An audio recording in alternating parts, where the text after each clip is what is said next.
Hi, I'm Rick Dior, and welcome back to my Cirone Portraits in Rhythm snare drum series. That was solo number 15, tricky little solo, not fast, but it's got some complicated elements. So this is a really good one for reading and ties. A lot of my students have trouble with these first two lines here as far as the 6/8 syncopated reading with ties. So you've got to really count and think of that 16th note subdivided in your head. So I'm thinking da da da da da da da da da da da da. So the first line sounds like this. Da da da da da da da da da da.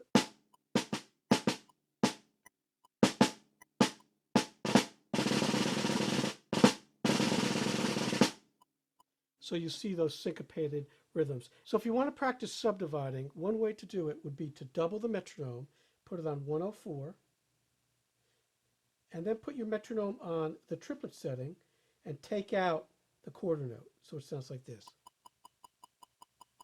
1, 2, 3, 4, 5, 6.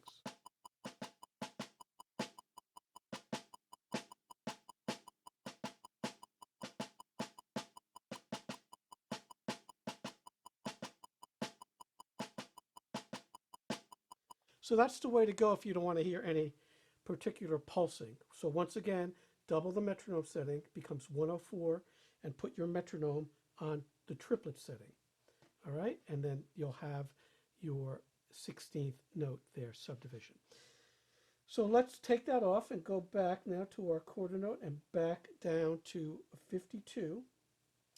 And actually, we're going to subdivide the 8th note as I was doing earlier, which is again the triplet. So that sort of goes on like that with these syncopations. Line 3 is sort of an over the bar line thing. 1, 2, 3, 1, 2, 3, 1.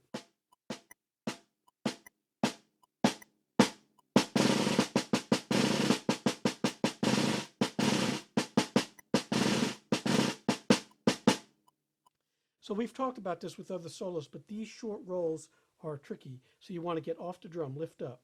So it's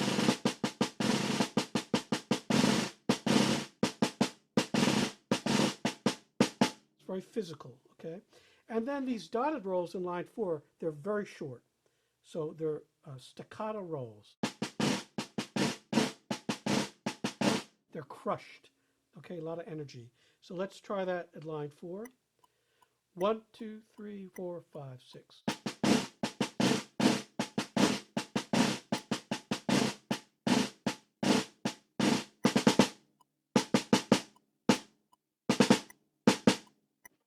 And these rhythms here, the end of line 4 into line 5, should be very deliberate. Now, line 5, the second bar, we come way down to pianissimo. So let's do line 5 into line 6 for you. 1, 2, 3, 4, 5, 6.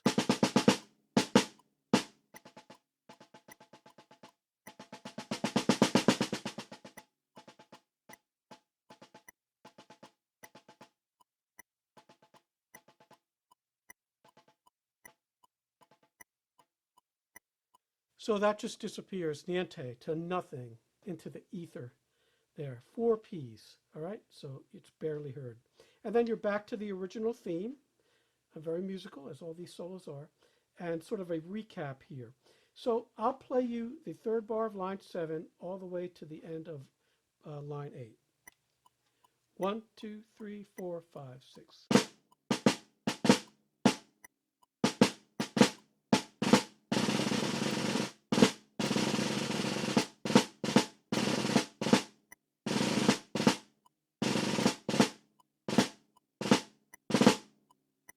Now I'm sticking that 4-stroke rough, right, left, left, right. You could single it as well, either way, okay?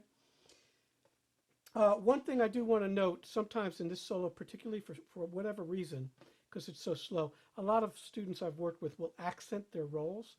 Don't do that. So don't go, just start the roll without an accent. That's a very common thing that inexperienced players do. They accent all their rolls. And then we'll play line 9 to the end for you. 1, 2, 3, 4, 5, 6.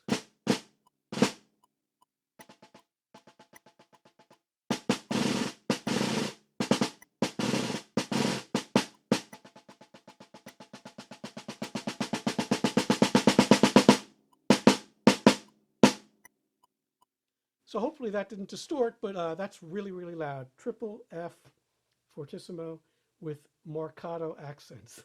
When you see that, you can play pretty loud. It's very rare that you'll see it, but you can play loud. So you see how I'm using the edge of the drum.